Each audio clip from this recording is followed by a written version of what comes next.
Okay dear student, welcome back. जो हमारा कल नीट का 2025 का एग्जाम हुआ, आज हम उसके सॉल्यूशंस को डिस्कस करेंगे। चाहता तो यही था मैं कि कल ही सॉल्यूशन को अपलोड करूं, but due to technical issues कैमरे में और माइक वगैरह में मैं उसे रिकॉर्ड नहीं कर पाया। तो आज हम इसे कर रहे हैं, और बट अभी भी मैं श्योर नहीं हूँ कि मेरे साउंड की क्वालिटी क्या आएगी। ठीक है नहीं, तो वो हम चेक नहीं कर पा रहे हैं टेक्निकल इश्यूज की वजह से। वेल, हम इसे सॉल्व करना चाहते हैं, ठीक है नहीं। तो इस बार भी पेपर का लेवल जो था वो अच्छा था पिछले बार से, ठीक है नहीं। तो इसलिए हमें अच्छी तरीके से तैयारी करनी पड़ती, ये नहीं करना पड़ता कि आसान आसान क्वेश्चन ही कर लो या इतने से इतना आता है इन्हीं को कर लो, सिलेक्टेड कर लो। हमें अच्छे से तैयारी करनी चाहिए। जिन बच्चों ने अच्छे से तैयारी करी थी उन्हें इसका फल जरूर मिलेगा। एक दो क्वेश्चन थे तो हो सकता है बहुत सारे बच्चे छोड़ दे, और बहुत सारे बच्चे उसे कर भी लेंगे, ठीक है ना। तो उनमें थोड़ा सा इश्यूज है, बाकी ये मॉडरेट ही है, इतना ज्यादा डिफिकल्ट भी नहीं आया है, अच्छा है। और टाइम कंज्यूमिंग तो था। तो देखिए, ये हमारा पहला क्वेश्चन है जिस बच्चे ने भेजा, उसकी उसमें क्या कहते हैं, सेट में पहला क्वेश्चन था। एक पैरेलल प्लेट कैपेसिटर है, ठीक है नहीं, वो ये हमारा डिस्प्लेसमेंट करंट से है। ठीक है, डिस्प्लेसमेंट करंट से इस तरीके का आ गया, ये भी लोगों को एक्सपेक्टेड नहीं था। तो हम डिस्प्लेसमेंट करंट में देखते हैं, अगर मैं सॉरी सर्कुलर प्लेट का पैरेलल प्लेट कैपेसिटर लगा दूं, तो आपको पता है इस वायर में करंट फ्लो होगा, ठीक है नहीं। इस वायर में क्या होगा, इस वायर में करंट फ्लो होगा। अब जब इस वायर में करंट फ्लो होगा तो करंट कैरिंग वायर क्या प्रोड्यूस करता है, करंट कैरिंग वायर प्रोड्यूस करता है हमारा मैग्नेटिक फील्ड। तो यहाँ पे तो मैग्नेटिक फील्ड आएगा अगर हम कंपास रखेंगे, ठीक है नहीं। अगर हम यहाँ पे भी कंपास रखेंगे तो भी मैग्नेटिक फील्ड आएगा, यहाँ पे भी कंपास रखेंगे तो भी मैग्नेटिक फील्ड आएगा। ये हमने देखा था जब डिस्प्लेसमेंट करंट की हम डेरिवेशन करते हैं, एम्पियर सर्किटल लोग स्टडी करते हैं जो उसके रेक्टिफिकेशंस को। तो देखिए, इसने कह रखा है कि जो डिस्प्लेसमेंट करंट की वजह से मैग्नेटिक फील्ड होगा वो नॉन जीरो होगा everywhere, with maximum at the imaginary cylindrical surface connecting peripheries of the plate. तो ये है ही ऑप्शन सही। ये जो हम पेरिफेरी बनाएंगे ना, यहाँ पे एक पेरिफेरी बनाएंगे तो यहाँ पे क्या होगा, मैग्नेटिक फील्ड स्ट्रेंथ मैक्सिमम होगी, और बाकी जगह भी होगी, बट वो क्या होगी, नॉन जीरो। और ये वाला जो ऑप्शन है जीरो बिटवीन द प्लेट्स, ये गलत है। जीरो एट ऑल प्लेसेस, ये भी गलत है। Constant between the plates and zero, तो जीरो वाले ऑप्शन ही सारे गलत है। तो ये हमारा पहला ऑप्शन इसका सही हो जाता है, ठीक है नहीं। आसान क्वेश्चन था, इसमें कुछ वैसा नहीं था। अब हम अगला क्वेश्चन देखते हैं। ये भी आसान क्वेश्चन है, आपको फॉर्मूला याद होना चाहिए तो आप डायरेक्ट कर लेंगे। इसमें ये नहीं कि कुछ आपको दिमाग लगाना है कि फॉर्मूला कैसे अप्लाई करे कैसे नहीं करे, ठीक है नहीं। एक इलेक्ट्रिक डायपोल है, उसका डायपोल मोमेंट आपको गिवन है, मतलब आपको पी की वैल्यू दे रखी है। पी की वैल्यू कितनी दे रखी है डियर स्टूडेंट, 5 × 10⁻⁻⁶। वो एक इलेक्ट्रिक फील्ड में, इलेक्ट्रिक फील्ड का भी मैग्नीट्यूड दे रखा है आपको, ई कितना दे रखा है, 4 × 10⁻⁵। Okay, dipole is then rotated through an angle of 60 degree with respect to electric field, ठीक है नहीं। इलेक्ट्रिक, पहले वो अलाइन था, इसका मतलब क्या था, मतलब हम जो अल्फा लेंगे वो अलाइन था। कहने का मतलब है पहले इलेक्ट्रिक फील्ड और डाइपोल दोनों सेम डायरेक्शन में थे, तो इनके बीच का एंगल जीरो होगा। फिर इलेक्ट्रिक फील्ड से डाइपोल ने कितना एंगल बना लिया डियर स्टूडेंट, 60 डिग्री। तो जब अब ये 60 डिग्री बना लिया, ठीक है नहीं, तो अल्फा कितना होगा हमारा, जीरो, और बीटा बाद वाला एंगल कितना होगा हमारा, 60 डिग्री, ठीक है नहीं। The change in the potential energy of the dipole, तो हमें क्या निकालना है, चेंज इन पोटेंशियल एनर्जी। और आपको पता होगा चेंज इन पोटेंशियल एनर्जी को ही तो हम वर्क डन कहते हैं, ठीक है ना। तो वर्क डन का यहाँ पे आप क्या कर लगाएंगे, सिंपल सा अपना वर्क डन का फॉर्मूला लगाएंगे। तो वर्क डन का फॉर्मूला क्या होता है स्टूडेंट्स, वर्क डन बराबर हमारा PE cos alpha minus cos beta. तो पी और ई की मल्टीप्लाई करेंगे, 5 × 10⁻⁻⁴, और देखो 5 × 10⁻⁻⁴ हो जाएंगे, और ये 10⁻⁻⁻⁶ है, 10⁻⁵ है, तो कितना हो जाएगा 10⁻⁻⁻⁴। सो 20 × 10⁻⁻⁻1 कॉस अल्फा, कॉस जीरो की वैल्यू कितनी होती है डियर स्टूडेंट, 1। कॉस 60 की वैल्यू क्या होती है, हाफ, है कि नहीं। अब ये तो 20 और 10⁻⁻⁻1 क्या बना देंगे डियर स्टूडेंट, 2। और 1 में से जब हम हाफ को क्या करेंगे, सब्ट्रैक्ट, तो हमारे पास क्या आ जाएगा, हाफ, ये कट पिट जाएगा और हमारा आंसर आ जाएगा 1 जूल। तो ये मेरे स्टूडेंट एक 5 का क्वेश्चन पेपर है, उसने टिक करा, अच्छी बात है। हालांकि वो वेव ऑप्टिक्स रिवाइज करवा रहा था अभी कुछ बच्चों को नीट के लिए, तो वेव ऑप्टिक्स रिवाइज करवाते करवाते एक ही सेशन में करवा रहा था, वो 3 घंटे का सेशन था। हमने यंग्स डबल स्लिट के एक्सपेरिमेंट के क्वेश्चंस, डिफ्रैक्शन वगैरह सब चीजें देख ली। लास्ट में हम आए पोलराइजेशन पे। तो जब पोलराइजेशन पे आया तो मैं भी थोड़ा एग्जॉस्ट हो चुका था, बच्चे भी थक रहे थे। बच्चों ने बोला सर हाँ रहने दो, ये तो आसान है, हम खुद कर लेंगे। और वेव ऑप्टिक्स में से यहीं पे सवाल आ गया, ठीक है नहीं। हालांकि ये सवाल भी इजी है, पोलराइजेशन के सवाल इजी होते हैं। एक और सवाल आया पोलराइजेशन पे ब्रिस्टर एंगल पे, बट वो सीबीएसई के बोर्ड के सिलेबस में नहीं था। तो यहाँ पे जो है आप अगर आपने एनसीईआरटी सॉल्व करी तो एनसीईआरटी में पोलराइजेशन का एक एग्जांपल है, जब हम मेलस लॉ को डिस्कस करते हैं उस एग्जांपल के बेसिस पे भी ये सॉल्व हो सकता है, बस एंगल अलग दिया। वो एग्जांपल कैसे होता था, अगर हमारे पास दो पोलरॉइड्स होते थे P1 एंड P2, और इनके बीच एक तीसरी पोलराइज शीट होती थी P3, जो इस वाले से फर्स्ट पोलराइड से कितना एंगल बना रही थी, थीटा, तो दूसरे वाले एंगल से कितना एंगल बनाती, मतलब दूसरे पोलराइड से इसका एंगल बनता 90 माइनस थीटा, क्योंकि P1 और P2 क्या होते हैं हमारे क्रॉस पोलराइड्स। तो यहाँ पे भी ये दे रखा है। तो इस वाले सवाल से ये जो हमारा एग्जाम्पल था, ये जो एग्जाम्पल हम डिस्कस करते हैं मेलस लॉ का एनसीईआरटी में, उससे भी हो जाएगा। मैं आपको करके दिखाता हूँ। तो intensity of transmitted light when a polarized sheet placed between two cross polaroids at 22.5 degree from the polarization axis of one of the polaroid is I naught. I naught is the intensity polarized light after passing through the first polaroid. तो यहां से जो intensity आ रही है वो क्या है dear student, I naught। तो जब इससे पास होगी तो कितनी इंटेंसिटी हो जाएगी, I naught cos square theta.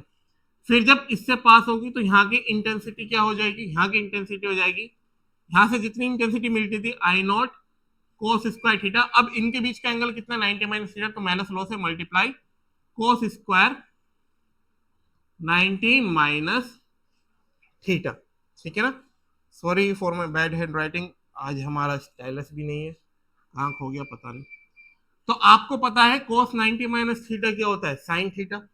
तो I इक्वल्स टू क्या हो जाएगा, I naught cos square theta, और यहाँ पे क्या आ जाएगा dear student, sine square theta. क्यों, देखो ये 22.5 है, या आपको देखते ही पता लग जाना चाहिए 45 का हाफ है। तो डबल एंगल फॉर्मूला का हम यूज करेंगे कहीं ना कहीं। ऊपर नीचे डियर स्टूडेंट में किससे मल्टीप्लाई कर दूं, 4 से। ओके, तो जब मैं ऊपर नीचे 4 से मल्टीप्लाई कर देता हूं तो आप देख सकते हैं ये क्या है, साइन टू थीटा का होल स्क्वायर है, क्योंकि साइन टू थीटा क्या होता है, 2 साइन थीटा कॉस थीटा, तो इसका होल स्क्वायर है। So I naught by 4 sine two theta का होल स्क्वायर। अब थीटा क्या है, यहाँ पे हमारा थीटा है 22.5 डिग्री, तो 2 थीटा कितना हो जाएगा हमारा 45 डिग्री, है कि नहीं। तो अब हम इसे सॉल्व करते हैं। ये 45 का मतलब क्या होता है, 1/√2, 1/√2 का होल स्क्वायर क्या हो जाएगा 1/2, तो ये हो जाएगा हमारा I naught by 4 into 1/2, and that will give me I naught by 8। तो इसका ऑप्शन होगा आई नॉट बाई 8। पता नहीं उसने क्या सोच के आई नॉट बाई 2 कर दिया, व्हाट्सएवर, बट इसका ऑप्शन क्या होगा हमारा I naught by 8, and that is first option. तो उम्मीद करता हूँ समझ में आ गया हो, है ना। आप चेक कर लेना, एनसीईआरटी में आपको ही मिल जाएगा। ओके, ठीक है, 4 क्वेश्चन हमने कर लिया, अब हम आगे चलते हैं। The kinetic energies of two similar cars A and B are, इतना ठीक है। हमें काइनेटिक एनर्जी दे रखी है, initial kinetic energy. On applying brakes, brakes लगा रहे, तो ब्रेक्स लगाने पे इवेंचुअली क्या होगा, कार हमारी रुक जाएगी, ठीक है ना, स्टॉप हो जाएगी, मतलब फाइनल काइनेटिक एनर्जी क्या हो जाएगी, 0। तो ऐसे क्वेश्चंस ना बहुत स्टैंडर्ड होते हैं, हमें देखते ही हमारे दिमाग में आ जाना चाहिए कि क्या लगेगा, work energy theorem. Work done बराबर क्या होता है dear student, change in kinetic energy. Okay, F and F B are the force applied by the brakes on cars A and B, और हमें एफ ए और एफ बी का ratio चाहिए, F A और एफ बी का ratio चाहिए, ठीक है नहीं। तो हम वर्क का रेशियो ले ले, क्योंकि वर्क के रेशियो में हमारे पास क्या आ जाएगा, फोर्स, ठीक है नहीं। तो work done on A divided by work done on B किसके बराबर होगा, काइनेटिक एनर्जी का चेंज ए में, काइनेटिक एनर्जी का चेंज बी में, ठीक है नहीं। रेशियो वाले सवाल है, बहुत इजी है ये, ठीक है नहीं। अब देखिए डियर स्टूडेंट, वर्क डन क्या होता है, force into displacement, constant force मान के चलेंगे, तो एफ ए, और इसका डिस्प्लेसमेंट कितना हुआ है, इसका डिस्प्लेसमेंट हुआ है हमारा 1000 मीटर, तो 1000, जाहिर सी बात है कार ऐसे चल रही होगी, डिस्प्लेसमेंट इधर होगा, मान लीजिए कार ऐसे चल रही है, डिस्प्लेसमेंट इधर होगा, और ब्रेक जो लगाएंगे तो हम फोर्स, हमारा रिटार्डिंग फोर्स अपोजिट डायरेक्शन में आएगा, तो ये नेगेटिव वर्क होगा। तो यहाँ क्या आ जाएगा डियर स्टूडेंट, माइनस, फिर यहाँ भी आ जाएगा माइनस एफ बी, एंड ये कितना चली है 1500 मीटर, 1500। फाइनल काइनेटिक एनर्जी दोनों की जीरो है, ठीक है नहीं, तो माइनस इनिशियल, तो ये क्या हो जाएगा, माइनस इनिशियल काइनेटिक एनर्जी कितनी है इसकी 100 divided by minus initial kinetic energy B की कितनी है 225। नेगेटिव से नेगेटिव कट गया, 2 जीरो से 2 जीरो काट दिए, तो F A by F B क्या हो जाएगा 100 इंटू 15/225 इंटू में 10। आपको देख के ही नजर आना चाहिए, पहले बात तो जीरो से जीरो कट जाएगा, ये 15 का स्क्वायर है, 15 1 जा 15, 15 की मल्टीप्लाई करेंगे 225 आएगा, फिर 5 2 जा 10, 5 3 जा 15, सो 2/3, तो हमारा ऑप्शन क्या हो जाएगा, फोर्थ ऑप्शन 2/3, ठीक है नहीं। ये भी इजी क्वेश्चन था, कुछ मुश्किल नहीं था, ठीक है नहीं, आप आसानी से कर सकते थे। उम्मीद करता हूँ सबने सही करा होगा 2/3। ओके, ये अच्छा क्वेश्चन है, ठीक है नहीं, मतलब वैसे तो इजी है, बट उतना सिंपल स्ट्रेट फॉरवर्ड नहीं दे रखा है, ठीक है नहीं। और इसमें ना हमें अपनी गर्दन को थोड़ा सा रोटेट करके देखना होगा कैसा है। आप देखिए, अगर इस सर्किट से हमें करंट निकालना है, हमें वोल्टेज बैटरी दे रखा है, तो मेरा जो ऐसा क्वेश्चंस होते हैं, तो मैं उसमें एक तो अप्रोच होती है मेरी B battery, voltage of battery equals to I, जो टोटल आई करंट फ्लो हो रहा है, इनटू में आर इक्विवेलेंट ओम लॉ से, ओम्स लॉ से। मेरा गला भी खराब हो रहा है, सॉरी फॉर दैट, मैं एक काम कर रहा है, ठीक है। तो आर इक्विवेलेंट हम कैसे निकालेंगे, हमें देखना है आर इक्विवेलेंट कैसे निकालते हैं। तो आप देखिए, ये व्हीट स्टोन सॉरी, ये व्हीट, गला बहुत ही ज्यादा खराब हो रहा है, wait, let me drink some water.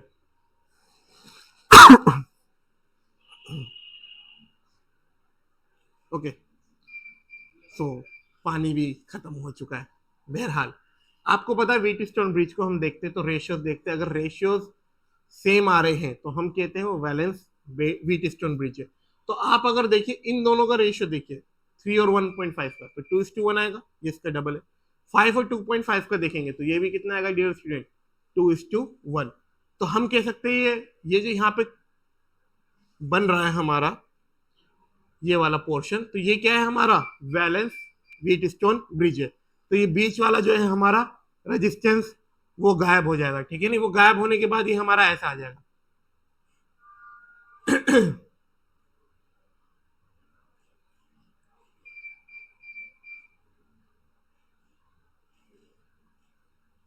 अब कुछ बच्चे कमेंट करेंगे विक्स की गोली लो, खिंच खिंच दूर करो, कोई बात नहीं, ठीक है नहीं। सो ये 1/3 में इन्हें बाद में लिख लेते हैं, हम अपने पहले इसे देखते हैं। यहाँ पे कितना डियर स्टूडेंट 5 है, और यहाँ पे कितना हमारा रेजिस्टेंस 2.5 है, और यहाँ पे कितना हमारा 3, और यहाँ पे कितना हमारा 1.5। ओके, ठीक है। तो आप देखिए यहाँ पे पोटेंशियल कितना है बी, और यहाँ का पोटेंशियल कितना मान लीजिए ई। तो जब आप अपने आप को थोड़ा सा ऐसे रोटेट करके देखें तो ये दोनों किस में हो जाएंगे, सीरीज में, ये नीचे वाले भी सीरीज में। इन दोनों के अक्रॉस पोटेंशियल कितना है, पॉइंट्स बी और ई। इन दोनों के अक्रॉस भी पोटेंशियल पॉइंट कितने हैं हमारे, बी और ई। मतलब ये दोनों सीरीज में, फिर ये दोनों सीरीज में, फिर ये दोनों आपस में किस में हो जाएंगे, पैरेलल में। तो पहले मैं इसी को सॉल्व कर लेता हूँ। तो इसे अगर मैं सॉल्व करता हूँ ना, तो 5 और 3 को सीरीज में जोड़ूंगा तो कितना हो जाएगा डियर स्टूडेंट, 8। 2.5 और 1.5 को सीरीज में जोड़ूंगा तो कितना हो जाएगा, 2 और 3 4। फिर इन दोनों को पैरेलल में जोड़ूंगा तो 1/8 प्लस 1/4। तो यहाँ पे 2 से मल्टीप्लाई करूंगा तो डियर स्टूडेंट ये कितना हो जाएगा, 3/8। मतलब ये जो ओवरऑल होगा ये आ जाएगा मेरा 8/3। उम्मीद करता हूँ इतना आप समझ पा रहे होंगे। और उसे वैसे डिटेल में लिख लो 1/r क्यूरेंट वगैरह, क्योंकि हम सॉल्व कर रहे हैं और हम इसे देख रहे हैं कि हमारे सॉल्यूशन सही है या गलत है। तो जिन बच्चों को आता है उन्हें इतना तो पता ही होगा, ठीक है नहीं, वरना फिर वो तो सिखाने वाली बात हो जाएगी, सॉल्व करने वाली बात नहीं होगी। कोई नहीं, बाद में सिखा भी देंगे। तो ये कितना हो जाएगा 8/3, मतलब ये पूरा हट के अगर मैं इसे हटाना चाहूँ तो यहाँ पे मैं इस पूरे को हटा के कितना लगा सकता हूँ डियर स्टूडेंट, 8/3। फिर यहाँ पे मेरे पास कितना है 1.5, फिर नीचे कितना है मेरे पास 1/3, है ना।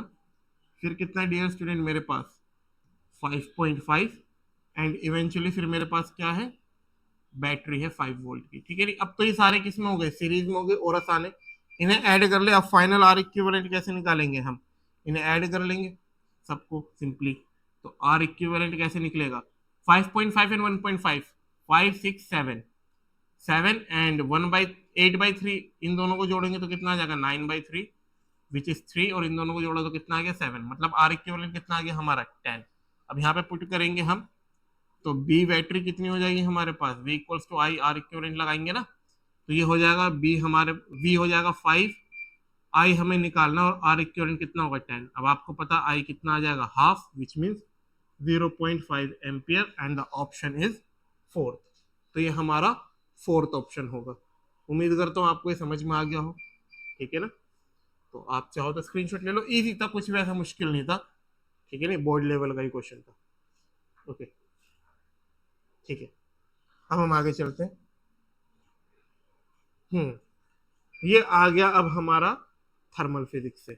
मैंने आपको बार बार बताया है, या जिन स्टूडेंट्स को मैं पढ़ाता हूँ उन्हें बताया कि थर्मोडायनेमिक्स, थर्मल फिजिक्स, ये ऐसे हमारे चैप्टर्स है जिनसे जो क्वेश्चन आता है हमेशा वो आसान आता है।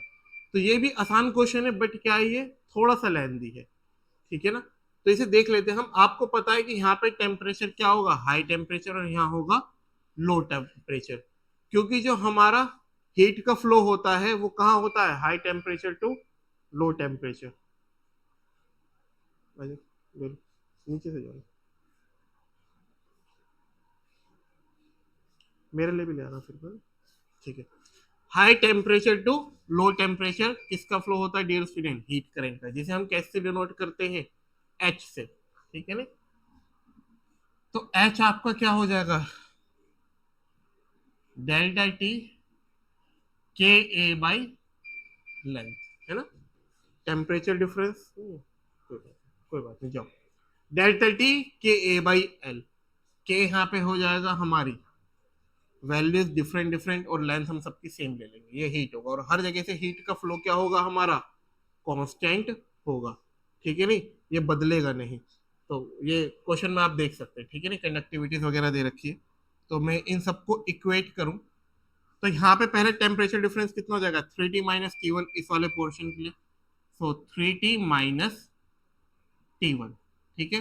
यहाँ की कंडक्टिविटी हमारी के कितनी है, 2K है, और यहाँ का एरिया पता है हमें, दे रखा क्वेश्चन में, नहीं दे रखा अपने मन से ए ले लो, डजेंट मैटर, क्योंकि आइडेंटिकल है, और लेंथ भी क्या ले लो dear student, L, equals to, अब यहाँ पे आप लगाएंगे, तो यहाँ पे लगाएंगे तो क्या होगा, T1 माइनस T2 का डिफरेंस आएगा,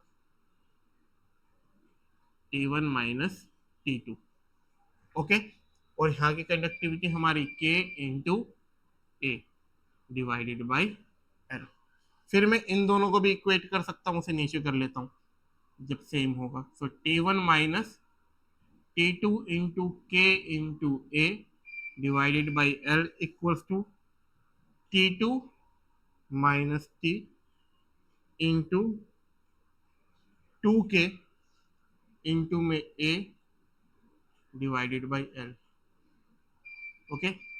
सो एल, ये सारी चीजें कट जाएंगी, ये सारी चीजें कट जाएंगी, ठीक है नी। अब आप क्या देखेंगे, हमारे पास अलग अलग इक्वेशंस बन के आएंगी, ठीक है ना। हमें T1 और किसका रेशियो निकालना है, T2 का, T1 बाई T2 फाइंड करना है। तो यहाँ से इक्वेशन आपकी क्या बनेगी, इस वाले से, पहले वाले से, वो बनेगी dear student 2 3 6T minus 2T1 equals to T1 minus T2। अब डियर स्टूडेंट अगर आप इसे फर्दर सॉल्व करना चाहते हैं तो क्या हो जाएगा, 6T इक्वल्स टू, उधर जाके प्लस हो जाएगा 3T1 माइनस T2। उम्मीद करता हूँ आपको ये समझ में आ गया होगा, ये हमने इस फर्स्ट वाले का यूज करके बनाया है। अब हम सेकंड वाली का यूज करते हैं, वो हमारे पास क्या है, सेकंड वाली, तो इसे अगर हम यूज करें ना, तो मैं थोड़ा ऊपर कर रहा हूँ, मैसी हो गया, sorry for that, T1 minus T2 equals to what, 2T2 minus 2T। तो फिर से इसे इधर ले जाऊंगा, ये प्लस का तो माइनस का हो जाएगा, so T1 minus 3T2 will equals to negative 2T, है कि नहीं। तो इसे नेगेटिव से पॉजिटिव बनाऊं तो 2t इक्वल्स टू क्या हो जाएगा, 3t2 माइनस t1। इसे मैं सेकंड ही बोल देता हूँ।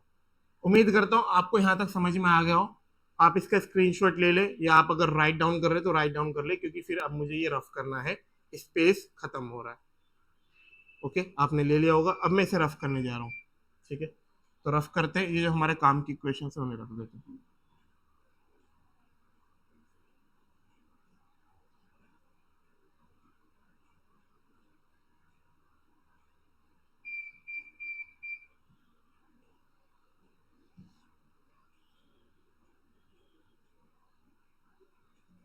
आज स्टाइलिश नहीं, बहुत सारी हर्डल्स आ रही है आज वीडियो शूट करने में। ओके, बाय द वे, अब आप देखिए इन दोनों को डिवाइड कर दीजिए। मेरी इक्वेशन फर्स्ट थी, इक्वेशन टू डिवाइड कर दी किसी को, फर्स्ट को टू से कर देता हूँ। तो 60 divided by 2t equals to 3, sorry, या 3t1 minus t2 divided by 3t2 minus t1। T से टी कट गया, 2 1 जा 2, 2 3 जा 6। अब इसे इधर भेज दूंगा मैं क्रॉस मल्टीप्लाई, तो 3 3 का कितना हो जाएगा dear student, 9t2 minus 3t1 will equals to 3t1 minus T two, because यहाँ वन था।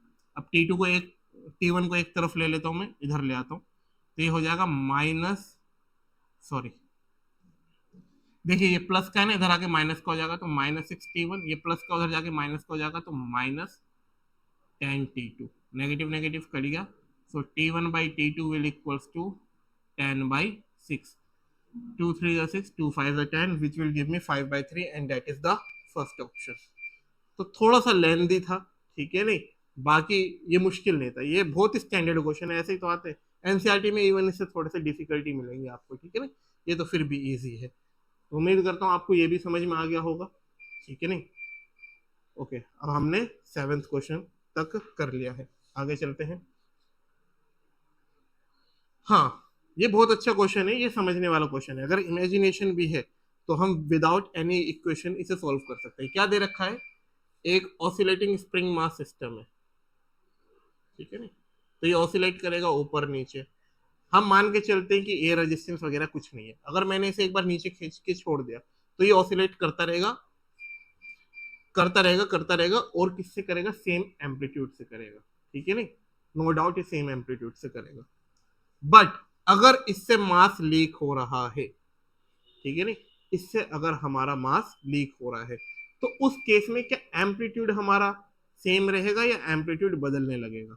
तो जाहिर सी बात है उस केस में हमारा एम्पलीट्यूड चेंज होगा, और एम्पलीट्यूड क्या करेगा, हमारा डिक्रीज करेगा, ठीक है नहीं। हर बार फिर वो उतनी अपनी हाइट तक नहीं पहुंचेगा, ठीक है नहीं। तो किस किस में एम्पलीट्यूड डिक्रीज हो रहा है, इसमें एम्पलीट्यूड, इस वाले ऑप्शन में एम्पलीट्यूड क्या है हमारा, कांस्टेंट है, तो ये तो गलत है, ठीक है ना। अब इसमें एम्पलीट्यूड बढ़ रहा है वक्त के साथ, तो ये भी गलत है। अब या तो हमारे पास फोर्थ ऑप्शन होना चाहिए, या फिर हमारे पास क्या होना चाहिए dear student, second option. Omega का देख लेते हैं, ओमेगा बढ़ेगा या घटेगा, ठीक है नहीं। ओमेगा बढ़ेगा या घटेगा, आप बताओ। ये हल्का हो रहा है, मास इससे लीक हो रहा है, हल्का हो रहा है, तो हल्का होने की वजह से ये और तेजी से ऑसिलेट करेगा। तो जब और तेजी से ऑसिलेट करेगा तो ओमेगा क्या होगा, बढ़ेगा। वरना दूसरा आपको पता है ओमेगा इक्वल्स टू क्या होता है डियर स्टूडेंट, रूट के बाई एम। ये है ना, जब एसएचएम पढ़ते सबसे पहले यही तो बताया जाता है हमें कि इसे लेट कर लो के बाई एम को, ठीक है नहीं। तो ओमेगा इक्वल्स टू क्या हो गया, रूट के बाई एम। के तो कांस्टेंट है, स्प्रिंग कांस्टेंट। अब मास जब डिक्रीज होगा तो ओमेगा बढ़ेगा। तो ओमेगा किस में बढ़ रहा है हमारा, फोर्थ ऑप्शन में। तो ये हमारा फोर्थ ऑप्शन है, ओमेगा बढ़ेगा और एम्पलीट्यूड क्या होगा डियर स्टूडेंट, डिक्रीज होगा। बहुत ही आसान सवाल था, कंसेप्चुअल था। उम्मीद करता हूँ आपको ये भी समझ में आ गया, ठीक है। आगे चलते हैं। ये सारे हमारे टेस्ट सीरीज से बहुत सारे क्वेश्चन आए, ठीक है नहीं। और टेस्ट सीरीज नीट के लिए स्पेशल नहीं थी, और टेस्ट सीरीज जो हमने बोर्ड के लिए कंडक्ट करी थी उसी में था।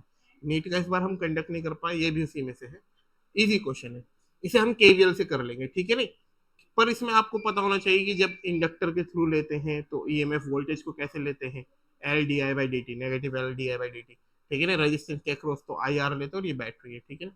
अब करंट यहाँ से यहाँ फ्लो कर रहा है, मतलब क्या फ्लो कर रहा है, higher potential to lower potential. तो यहाँ पे केवीएल लगाए, सॉरी ये काफी ब्लरी हो गया है, ठीक है ना। इसे मैं एक बार ऐसे हाईलाइट कर देता हूँ।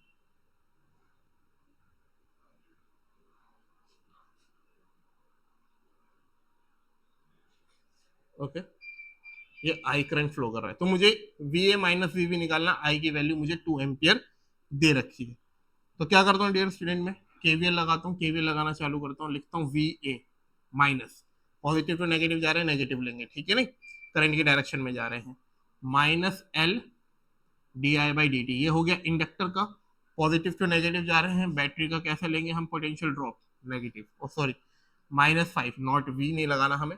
फिर यहाँ पे भी करंट की सेम डायरेक्शन में जा रहे हैं, तो जब भी करंट की सेम डायरेक्शन में जाते हैं तो वहां के पोटेंशियल को हम नेगेटिव आई आर लेते हैं, तो negative I R will equals to V B. इसे जल्दी से सॉल्व कर लेते हैं, वी ए माइनस एल मुझे कितना दे रखा है, यहाँ पे दे रखा था पोटेंशियल डिफरेंस, एल दे रखा है 1 हेनरी, अच्छा डायग्राम में दे रखा है 1 इंटू, और इसने क्या रखा है, rate of change of current is 1 ampere per second, मतलब D I by D T भी कितना दे रखा है डियर स्टूडेंट 1, माइनस आई की वैल्यू कितनी दे रखी है 2 एम्पियर, तो मैं इसे क्या लिख लेता हूँ 2, रेजिस्टेंस कितना दे रखा है मेरे पास 2, इक्वल्स टू वी बी। बहुत इजी क्वेश्चन है, तो ये V A minus 1 -5 -4 equals to V B, तो V A minus V B क्या होगा, उधर जाके सारे प्लस हो जाएंगे, और ये 5 4 9 और 1 10, तो 10 वोल्ट, तो इसका आंसर आएगा हमारा सेकेंड 10 वोल्ट। उम्मीद करता हूँ आपको ये समझ में आ गया होगा, इसमें कुछ मुश्किल नहीं आएगी। तो ये हमने अभी तक 9 क्वेश्चन कर लिए, बहुत ही इजी क्वेश्चन था, ठीक है नहीं, आगे चलते। अच्छा, ये जिस स्टूडेंट का सेट था तो उसके लिए एक अच्छी बात ये थी कि एक हमारा फ्लूइड डायनामिक्स से एक क्वेश्चन आया हुआ है, वो थोड़ा सा टफ है, एंड वो इसका लास्ट क्वेश्चन था, ठीक है नहीं। कई बार क्या होता है, अगर हमारे पास टफ क्वेश्चन ही पहले आ जाए, शुरुआत में आ जाए, तो हम होपलेस हो जाते, फिर हम आते हुए भी क्वेश्चंस को छोड़ देते, बहुत सारे बच्चों के साथ ऐसा होता है। तो इसके लिए जरूरी है आप हर वैरायटी के क्वेश्चंस करें, कि आप पे अगर टफ क्वेश्चन आ भी जाए तो आप घबराए नहीं, और आपकी इतनी मेंटल कैपेबिलिटी होनी चाहिए कि आप जज कर सके कि कौन सा क्वेश्चन लेंथी होगा और कौन सा क्वेश्चन लेंथी नहीं होगा, तो उन्हें फिर आप बाद में अटेम्प्ट कर सकते हैं, ठीक है नहीं। चलिए, तो उम्मीद करता हूँ ये आ गया हो, अब हम आगे चलते हैं। ओके, ये भी हमारे पास एक बहुत अच्छा क्वेश्चन है। एक पार्टिकल है जिसका मास m है, मूव कर रहा है origin with a constant force f pulling towards the origin. If bore models को इसमें अप्लाई कर देंगे इसके मोशन के लिए, तो r रेडियस होगा nth ऑर्बिट का, और पार्टिकल स्पीड की किस किस पे डिपेंड करेगी, ठीक है नहीं, कुछ नहीं। तो जैसे हमारा पार्टिकल है, इसका मास कितना डियर स्टूडेंट m, इस पे सेंट्रीपिटल फोर्स लग रहा है f, जो कि क्या है हमारा कांस्टेंट है, ठीक है नहीं। और ये किस वेलोसिटी से चल रहा है, मान लीजिए v वेलोसिटी से मूव कर रहा है, और इसकी रेडियस कितनी है हमारे पास r, ठीक है। तो सेंट्रीपिटल फोर्स का फॉर्मूला आपको पता है डियर स्टूडेंट क्या होता है, F equals to mv² / r, और ये कांस्टेंट है, तो ये पूरा टर्म लेफ्ट वाला कांस्टेंट है, तो राइट वाला भी क्या होगा, कांस्टेंट होगा। बोर्स के अकॉर्डिंग चल रहा है, तो इसका एंगुलर मोमेंटम क्या होगा, इसका जो एंगुलर मोमेंटम होगा mvr, वो क्या होगा, integral multiple of nh upon में 2 पाई, होगा कि नहीं होगा, हाँ होगा, ठीक है नहीं। तो पहले मैं किसको देख लूं, r को देख लूं n के साथ, ठीक है नहीं। तो यहां से अगर मैं देखूं F R by M equals to v² which means v equals to root f by m and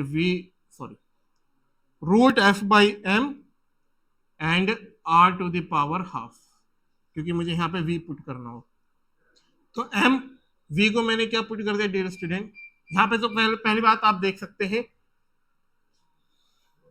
हाँ नहीं सॉरी अभी देखेंगे, v को पुट कर दूं मैं root f by m and r to the half, और यहाँ पे एक और r nh बाई 2 पाई। तो यहाँ क्या हो जाएगा डियर स्टूडेंट, ये हो जाएगा, ये सारी कांस्टेंट है, तो ये भी m f m constant, h by 2 pi constant, तो ये हो जाएगा r की power 3/2 directly proportional to n। तो पावर्स को अगर मैं फ्लिप कर दूं, उधर भेज दूं, तो r directly proportional to n की पावर 2/3 है ना। कॉन्स्टेंट्स को जब हम हटा देते, प्रोपोर्शनलिटी डील करना था, तो कॉन्स्टेंट्स को हमें देखने की जरूरत नहीं है, हम वेरिएबल्स में देखेंगे किस किस दो वेरिएबल्स में चीजें वेराई हो रही है। तो r is directly proportional to n की पावर 2/3, तो वो किस में है, वो तो फर्स्ट ऑप्शन में, बाकी के हमें चेक करने की जरूरत ही नहीं है, तो ये हो गया हमारा फर्स्ट ऑप्शन। बाकी फिर भी आप करना चाहते हैं तो velocity directly proportional to r की पावर हाफ होती, तो velocity directly proportional to r किसके प्रोपोर्शनल है, n की पावर 2/3, मतलब n की पावर 2/3 उसकी पावर हाफ, ये कट जाता है, ये 1/3 आता और यहाँ पे 1/3 है। तो इसका फर्स्ट ऑप्शन है, बहुत इजी था, ठीक है नहीं। ऐसा एग्जैक्ट सेम क्वेश्चन तो नहीं है, बट जब आप एनसीईआरटी करते हैं तो आपको एक क्वेश्चन मिलता है कि वो अगर अर्थ रोटेट कर रही है सन के अराउंड, है ना, तो उसका प्रिंसिपल क्वांटम नंबर फाइंड करे। तो जब भी बोर्स का मॉडल हो जाए तो आपको इस पोस्टुलेट का ध्यान रखना होता है कि एंगुलर मोमेंटम जो होता है हमारा, वो एच कट का इंटीग्रल मल्टीपल होता है। एच कट मतलब h/2 पार्ट। तो इसका भी ऑप्शन हो गया हमारा फर्स्ट। उम्मीद करता हूँ आपको ये समझ में आ गया होगा, ठीक है। चले हम आगे चलते हैं। 1 मिनट में, मुझे काफी ज्यादा प्यास लग रही है, मैं पानी पी लूँ, वीडियो पोस्ट नहीं कर सकते।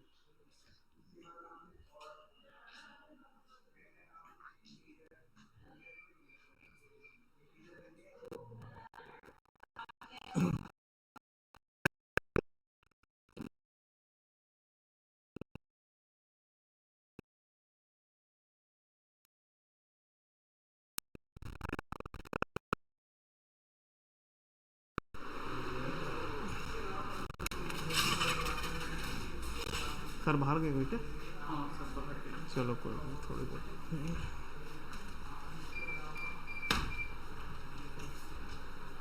ठीक है, तो हमने अभी तक 10th क्वेश्चन को डिस्कस कर लिया, अब हम आगे करने जा रहे हैं, ठीक है ना। हाँ, ये हमारा 11th क्वेश्चन है। 11th क्वेश्चन में क्या दे रखा है, पोजीशन वेराई कर रहा है। अब हमें क्या निकालना है, एक्सेलरेशन, ठीक है नहीं। तो कई बच्चे क्या करते हैं, रिवर्स इंजीनियरिंग करते, वो यहाँ से इंटीग्रेट वगैरह करके निकालना चाहते, नहीं, सिंपल फॉलो करना है जो हम फॉलो करते हैं। तो t इक्वल्स टू क्या है, x² प्लस x। अगर मैं क्या करता हूं, t टाइम है, पोजीशन है, या तो पहले आप x का फंक्शन बनाओगे, डायरेक्ट डिफरेंशिएट कर दो, डिफरेंशिएट कर दो विद रिस्पेक्ट टू टाइम। तो ये क्या हो जाएगा डियर स्टूडेंट, 1। ये हो जाएगा हमारा 2x इंटू dx/dt प्लस ये क्या हो जाएगा डियर स्टूडेंट, हमारा dx/dt। अब आपको पता है dx/dt क्या होगी, आपकी वेलोसिटी। तो 1 equals to 2x v plus v। तो v अगर आप कांस्टेंट मतलब बाहर ले ले common, 2x plus 1 equals to 1। तो वेलोसिटी आपके पास क्या हो जाएगा, 1/2x प्लस 1। अब velocity as a function of क्या आ गया आपके पास, as a function of position. अब आप एक्सेलरेशन के लिए क्या करेंगे, dv/dt ना। अब आप एक्सेलरेशन के लिए आपको क्या करना चाहिए, बताया गया है आपको बार बार, एक्सेलरेशन के लिए आपको करना चाहिए dv/dx इंटू में v, या v dv/dx, ठीक है नहीं। तो a इक्वल्स टू v को क्या लिख लूँ मैं, 1/2x प्लस 1।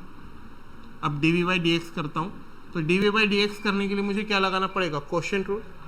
उसमें नीचे वाले फंक्शन का स्क्वायर 2x प्लस 1 का होल स्क्वायर, देखते कोई बन रहा है, 2x प्लस 1 का होल क्यूब इसमें बन रहा है। तो ये हमारा फोर्थ ऑप्शन होगा, ठीक है नहीं। बाकी हमें करने की ज़रूरत ही नहीं है, बट एक बार फिर भी कर लेते, ठीक है नहीं। फिर क्या करेंगे हम, ऊपर वाले फंक्शन का डिफरेंशिएशन, जो कि हो जाएगा 0 इंटू नीचे वाला, वो भी करेंगे 0 हो जाएगा, माइनस फिर नीचे वाले फंक्शन का डिफरेंशिएशन करेंगे। नीचे वाले फंक्शन का डिफरेंशिएशन करेंगे तो सिंपली क्या आ जाएगा, 2, और ऊपर वाला एज इट इज इंटू 1। तो ये आ गया ना, a equals to -2 divided by 2x plus 1 का होल क्यूब, ये स्क्वायर और 1। तो ये हो गया फोर्थ ऑप्शन। चाहते तो हम वहाँ पे भी रुक के इसे टिक मार सकते थे, है ना, और आपको एग्जाम में ऐसे ही करना होता है, ठीक है। उम्मीद करता हूँ आपको समझ में आ गया होगा। अब हम आगे चलते हैं, ठीक है। अब ये भी अच्छा क्वेश्चन है, हमारा 12th क्वेश्चन है, ठीक है। इसमें क्या दे रखा है, एक model for quantized motion. Quantized motion ऐसा होगा कि ये नहीं कि इलेक्ट्रॉन कहीं भी घूम रहा है, कुछ खास पर्टिकुलर ऑर्बिट्स में घूमेगा, जैसे कि एटम के अराउंड घूमता है। बट जब वो एटम के अराउंड घूमता है तो उसे जो इलेक्ट्रोस्टैटिक फोर्स होता है अट्रैक्शन का, ठीक है नहीं, वो उसका सेंट्रीपिटल फोर्स बनता है। बट यहाँ पे हम देखते क्या है, अलग है थोड़ा सा। Uniform magnetic field B states that the flux passing through the orbit of the electron is NH/E। ये मैग्नेटिक फ्लक्स दे रखा है हमें, मतलब BA, okay. N is an integer, H Planck constant है, E क्या मैग्नीट्यूड ऑफ इलेक्ट्रॉन चार्ज, ये तो हमें पता है, नहीं भी बोलते तो हमें पता है स्टैंडर्ड E का मतलब क्या होता है। According to the model the magnetic moment of an electron, हमें मैग्नेटिक मोमेंट निकालना है। तो मैग्नेटिक मोमेंट डियर स्टूडेंट क्या होगा, I इंटू में A, ठीक है नहीं। अब एरिया आप कहाँ से निकालेंगे, एरिया देने रखा पर मैग्नेटिक फील्ड दे रखा और फ्लक्स दे रखा, तो जाहिर सी बात है कि कुछ ऐसा होगा, ठीक है नहीं। अब ये वेलोसिटी इस तरह, सॉरी नॉट वेलोसिटी,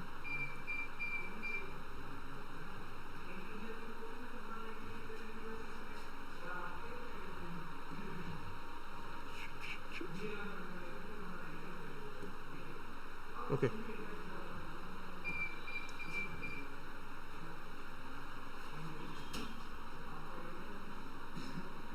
अभी रुक जाओ, ठीक है नहीं।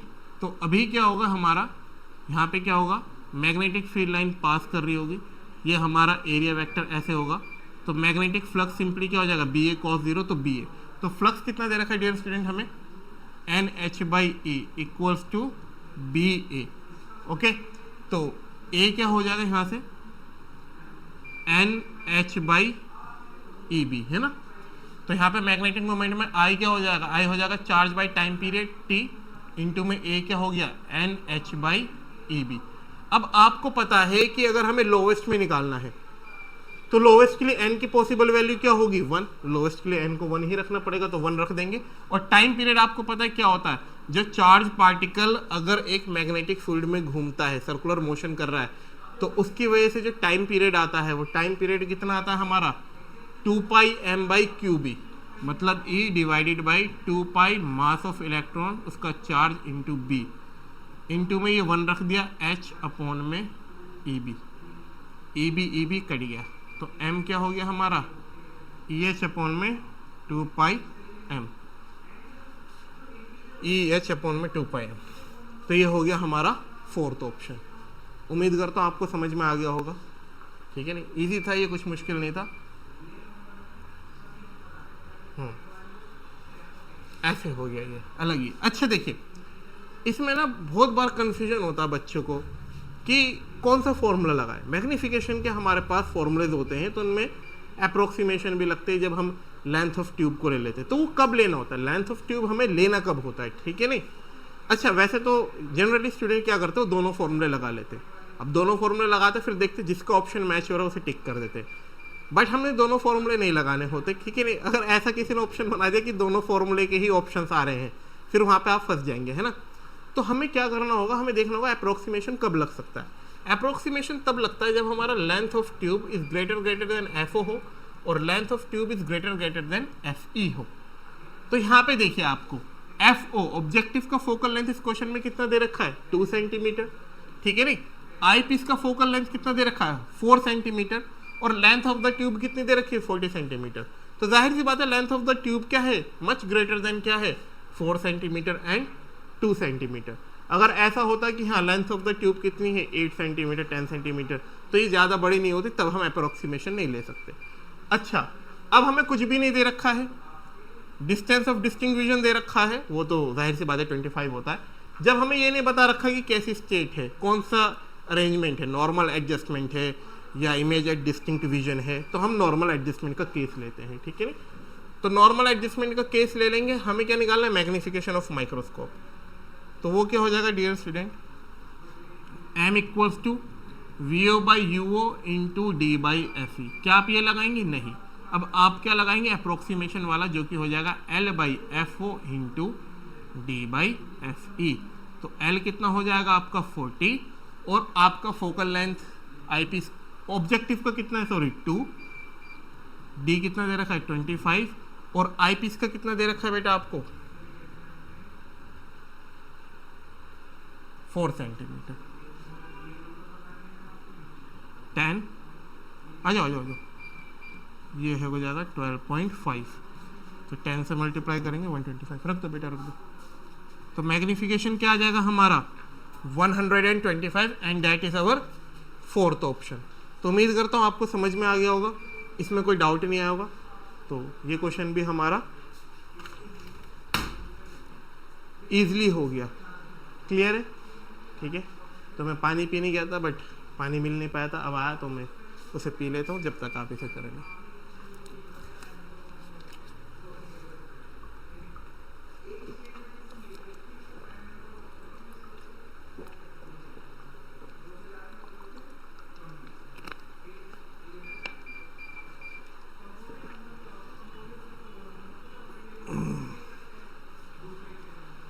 ठीक है,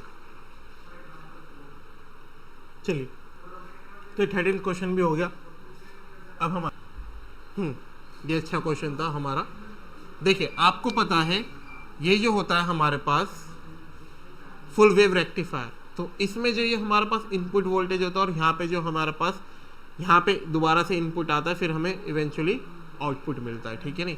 तो ये साइनसोइडल होता है, कभी पॉजिटिव ऊपर होता है, कभी नेगेटिव नीचे होता है, कभी नेगेटिव ऊपर होता है, कभी पॉजिटिव नीचे होता है। तो वोल्टेज की इक्वेशन हमें क्या दे रखी है, ये वाले वी इनपुट की। जैसे यहाँ पे अगर प्लस बनेगा माइनस बनेगा, तो यहाँ भी प्लस बनेगा, यहाँ माइनस बनेगा। अगर उस तरफ हमारे पास, डियर स्टूडेंट, उस तरफ हमारे पास नेगेटिव बनेगा तो यहाँ भी नेगेटिव, फिर इधर पॉजिटिव बनेगा, यहाँ पॉजिटिव, इस तरीके से होता है। तो हम वी देखें, हमें देखना है ये फॉरवर्ड बायस में होगा रिवर्स में, फॉरवर्ड होगा रिवर्स में, तो हमें इन पोलैरिटीज़ की साइन का ध्यान रखना है। तो कैसे देखेंगे, वी कितना दे रखा है 220 साइन 100 पाई टी, है ना।